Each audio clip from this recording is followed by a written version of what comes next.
Labour economics seeks to understand the functioning and dynamics of the markets for wage labour. Labour markets function through the interaction of workers and employers. Labour economics looks at the suppliers of labour services, the demands of labour services, and attempts to understand the resulting pattern of wages, employment, and income. In economics, labour is a measure of the work done by human beings. It is conventionally contrasted with such other factors of production as land and capital. There are theories which have developed a concept called human capital, macro and micro analysis of labor markets. There are two sides to labor economics. Labor economics can generally be seen as the application of microeconomic or macroeconomic techniques to the labor market. Microeconomic techniques study the role of individuals and individual firms in the labor market.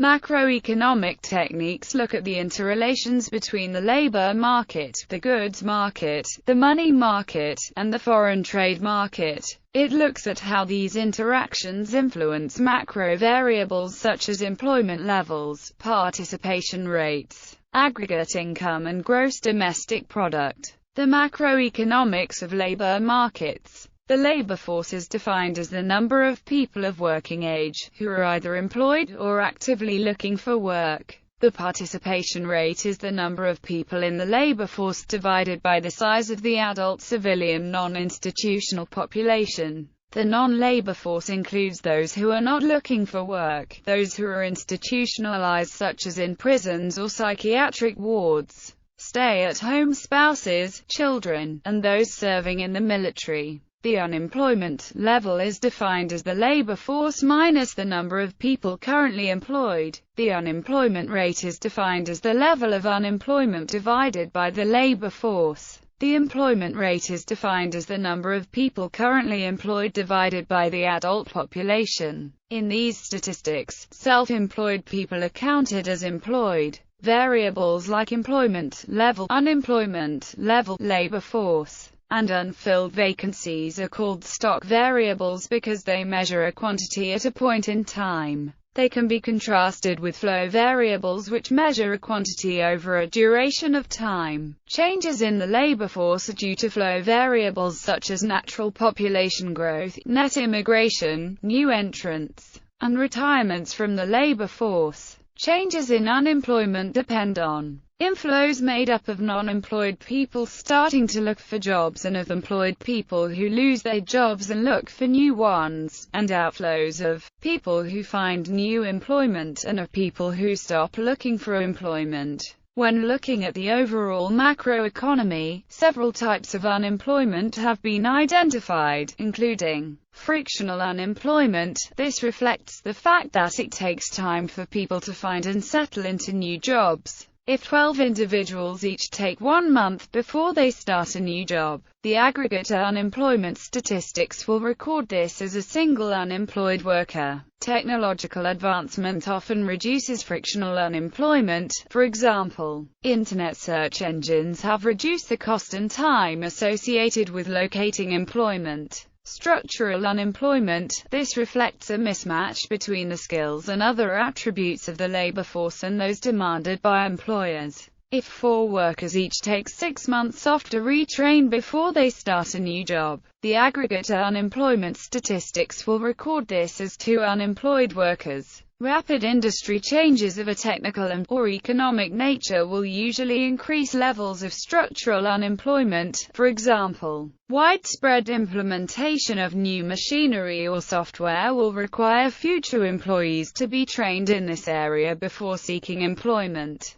The process of globalization has contributed to structural changes in labor. Some domestic industries such as textile manufacturing have expanded to cope with global demand, whilst other industries such as agricultural products have contracted due to greater competition from international producers. Natural rate of unemployment. This is the summation of frictional and structural unemployment. That excludes cyclical contributions of unemployment, e.g., recessions. It is the lowest rate of unemployment that a stable economy can expect to achieve. Seeing as some frictional and structural unemployment is inevitable, economists do not agree on the natural rate, with estimates ranging from 1% to 5%, or on its meaning. Some associate it with non-accelerating inflation. The estimated rate varies from country to country and from time to time. Demand-deficient unemployment. In Keynesian economics, any level of unemployment beyond the natural rate is most likely due to insufficient demand in the overall economy. During a recession, aggregate expenditure is deficient, causing the underutilization of inputs. Aggregate expenditure can be increased, according to Keynes, by increasing consumption spending, increasing investment spending, increasing government spending, or increasing the net of exports minus imports. AD equals C plus I plus G plus. Neoclassical microeconomics of labor markets.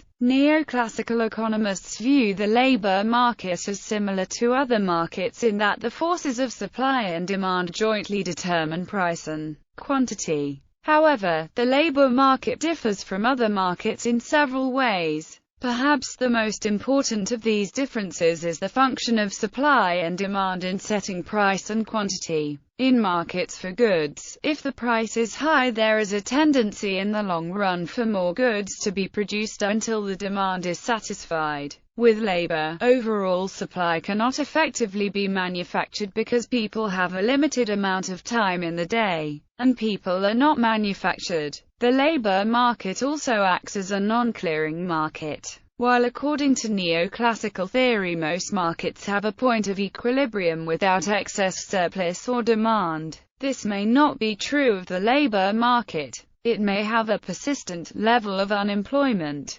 Contrasting the labor market to other markets also reveals persistent compensating differentials among similar workers. Models that assume perfect competition in the labor market, as discussed below, conclude that workers earn their marginal products of labor. Neoclassical microeconomic model. Supply households as suppliers of labor. In microeconomic theory, people are assumed to be rational and seeking to maximize their utility function. In the labor market model, their utility function expresses trade-offs in preference between leisure time and income from time used for labor. However, they are constrained by the hours available to them. Let W denote the hourly wage, K denote total hours available for labor and leisure, L denote the chosen number of working hours, Pi denote income from non-labor sources, and A denote leisure hours chosen. The individual's problem is to maximize utility U, which depends on total income available for spending on consumption and also depends on time spent in leisure, subject to a time constraint. With respect to the choosers of labor time and leisure time, this can be shown in a graph that illustrates the trade-off between allocating time between leisure activities and income-generating activities. The linear constraint indicates that there are only 24 hours in a day, and individuals must choose how much of this time to allocate to leisure activities and how much to working. This allocation decision is informed by the indifference curve labeled IC. The curve indicates the combinations of leisure and work that will give the individual a specific level of utility. The income-leisure trade-off in the short run if consumption is measured by the value of income obtained. This diagram can be used to show a variety of interesting effects. This is because the absolute value of the slope of the budget constraint is the wage rate. The point of optimization reflects the equivalency between the wage rate and the marginal rate of substitution of leisure for income, because the marginal rate of substitution of leisure for income is also the ratio of the marginal utility of leisure to the marginal utility of income. One can conclude, where Y is total income and the right side is the wage rate. Effects of a wage increase. If the wage rate increases, this individual's constraint line pivots up from X, Y1 to X, Y2. She can now purchase more goods and services. Her utility will increase from point A on IC1 to point B on IC2. To understand what effect this might have on the decision of how many hours to work, one must look at the income effect and substitution effect. The wage increase shown in the previous diagram can be decomposed into two separate effects. The pure income effect is shown as the movement from point A to point C in the next diagram. Consumption increases from Y to YC, and, since the diagram assumes that leisure is a normal good, leisure time increases from XA to XC. The income and substitution effects of a wage increase, but that is only part of the picture. As the wage rate rises, the worker will substitute away from leisure and into the provision of labor, that is, this substitution effect is represented by the shift from point C to point B. The net impact of these two effects is shown by the shift from point A to point B. The relative magnitude of the two effects depends on the circumstances.